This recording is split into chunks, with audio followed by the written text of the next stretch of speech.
Hello, my name is Roy Simpson, professor of mathematics at Cosumnes River College in Sacramento, California.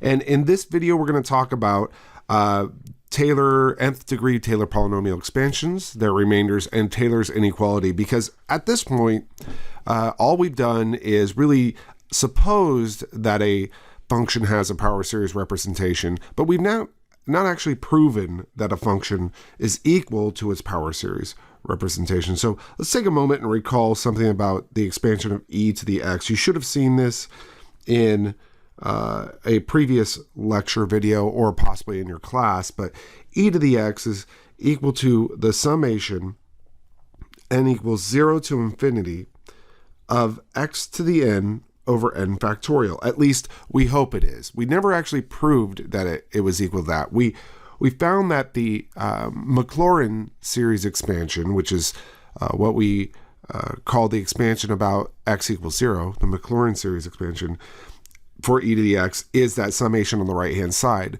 My claim right now is that e to the x is actually equal to that Maclaurin Series expansion. And I might as well write out a few terms of this, right? So when n is 0, you have x to the 0 over 0 factorial, which is defined to be 1. And then you have x to the first over 1 factorial.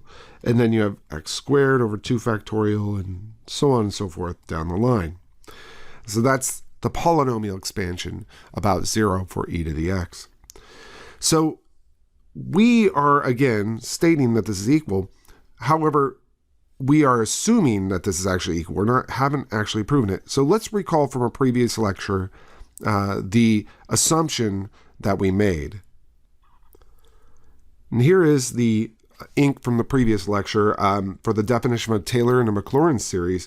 And I highlighted and underlined that if our function has a power series expansion at a, and specifically in our case that we're talking right now is at 0, then our function will be equal to this power series expansion, which ends up in the case that we're talking about for e to the x to be the summation from 0 to infinity of x to the n over n factorial. However, that's a big if, and we need to know how is it that we are certain that f has a power series expansion at a. So that's what this video is going to be about. The way we're going to do this is start with a definition here of the nth degree Taylor polynomial. And so the nth degree Taylor polynomial is really kind of saying that we're only going to worry about, for example, in this e to the x, we're only going to worry about maybe the first 3 terms, which means we're going to go from n equals 0 to n equals 2. So that would be the second degree Taylor polynomial expansion about 0, or that's what I would call it. Most people probably call it the Maclaurin series, the second degree Maclaurin series expansion, because it's about 0, but we often just say, again, Taylor instead of Maclaurin. So the nth degree Taylor polynomial is defined to be t sub n of x, the n represents whatever degree we want to end at, which is the summation. I can't go n equals something here. That's wrong, because we're going to end at n. So I'm going to go from I equals 0 to n of the ith derivative evaluated at a over I factorial, and then times x minus a to the ith power.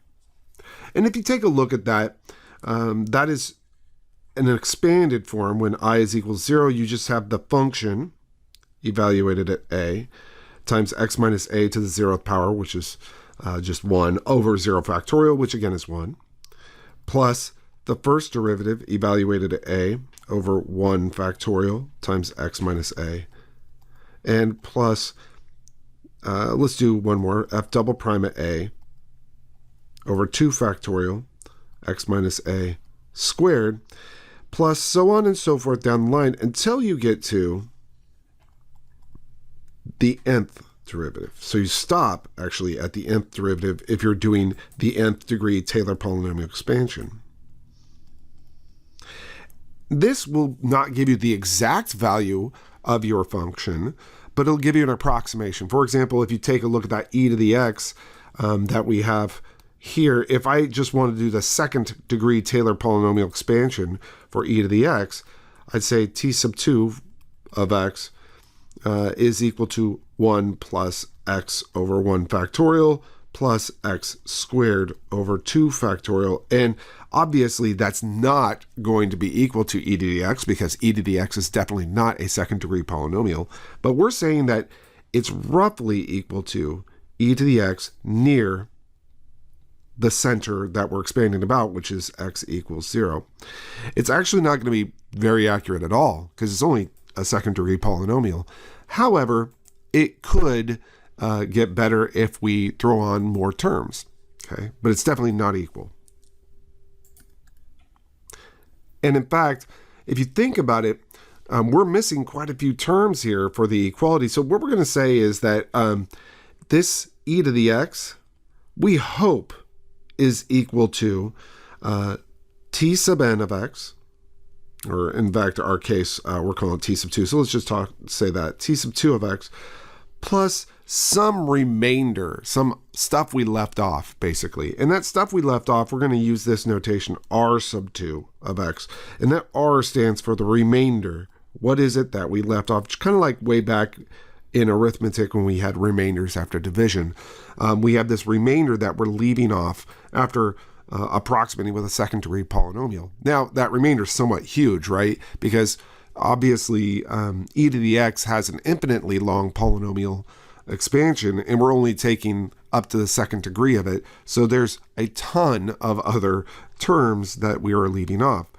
But in general, that's how the remainder is defined. So let's go ahead and write out that definition.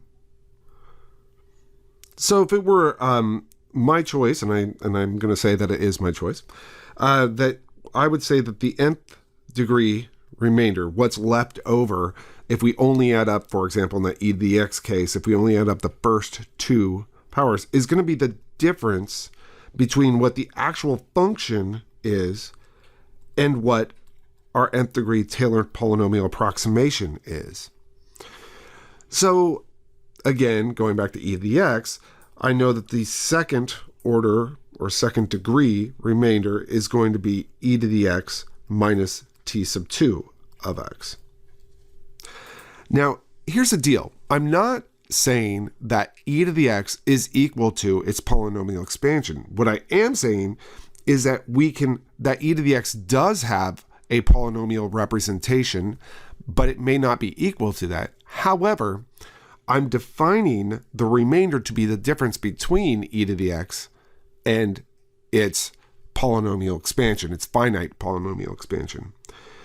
And what we would like to happen is that remainder tends to 0 as n goes to infinity. In fact, I think that's such a big statement that I want to clarify it. I'm going to write down something here, and hopefully the ink will help us kind of see what our goal is. Okay, so hopefully this helps out. So far we've been given a function, e to the x, and what we're going to do now is slightly different than what we've done in the past, or what you may have done in your course, which is we are going to assume that this summation that we see here, this infinitely long polynomial expansion, which is the Maclaurin series is what we would call that. We're going to assume that we're not going to make any assumptions about it, actually. We're not going to assume that e to the x is equal to that. We're just going to say that, hey, if I wanted to compute the Maclaurin series expansion, that's what I'd have to do. But for right now, we're not going to assume that e to the x is actually equal to that, because that's a big assumption. Remember, again, what we said previously is that e to the x is equal to this if e to the x is equal to its power series expansion. So we don't know that if it's true. So far we're just given e to the x. We're not going to assume that. Second thing is that we can compute at least the Taylor polynomial expansion, the nth degree Taylor polynomial expansion, about 0 for e to the x. And so that means I can sit there and maybe compute the 10th degree. So I have a 10th degree polynomial representation. And that's fair. That's just defined. It's a definition. So it's defined to be this stuff right here. So let me go ahead and highlight it. The nth degree Taylor polynomial expansion is just defined to be this. And for e to the x, we'd be expanding about 0. So those a's are all gone. They're all zeros. So now what we're going to do is we're going to compute r sub n. What's the remainder after we compute the 10th degree Taylor polynomial expansion?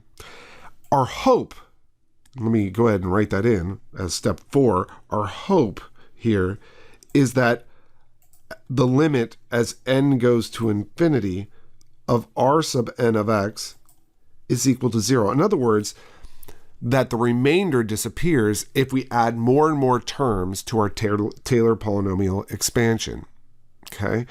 If that's the case, and we'll write this in a theorem, but if that's the case, that should mean that the function, in this case e to the x, is actually equal to its Taylor polynomial expansion, or in other words, it's equal to, in this case, since we're expanding about 0, it's Maclaurin series expansion. So that's how you show that it actually is equal to its power series, or its Taylor polynomial expansion. Let me write down that theorem. I'm going to scroll down a little bit to give myself some room. So the theorem says, if the remainder is defined as we said, where it's just equal to f of x, the difference between the function and our current nth degree Taylor polynomial expansion, which also implies, by the way, if you just add t sub n to both sides, that the function is equal to t sub n plus r sub n.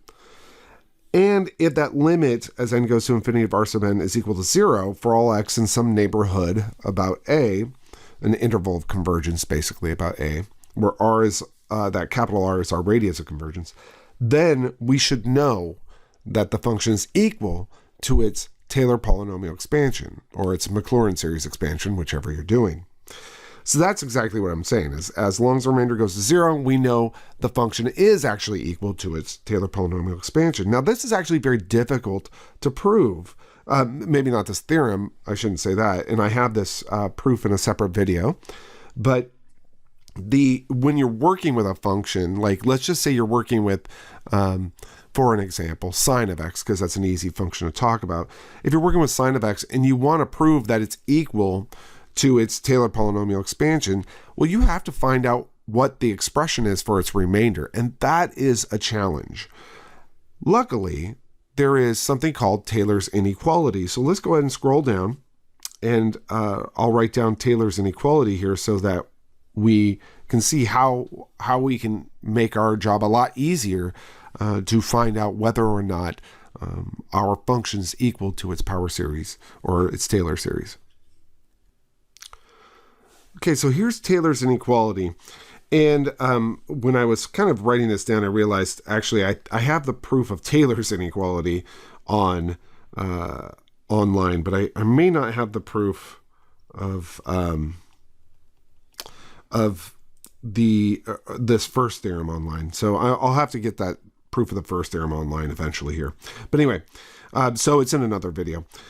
So Taylor's inequality just says that if you can find a bound for the n plus first derivative, and you don't know what the n plus first derivative is, so that's it's not like you're saying, well, that means since I'm doing the 36th degree Taylor polynomial expansion, I really want to know what's the bound on the 37th derivative. No, it's n plus first derivative is an arbitrary n plus 1. So you just have to, in general, find a bound for the n plus first derivative. So let's say that the magnitude of the n plus first derivative is small, or maybe just less than or equal to some number, as long as x is close to a, close to the center. Then Taylor's inequality says that the size of the remainder is bounded by that bound on the n plus first derivative divided by n plus 1 factorial times the distance between x minus a to the n plus first power.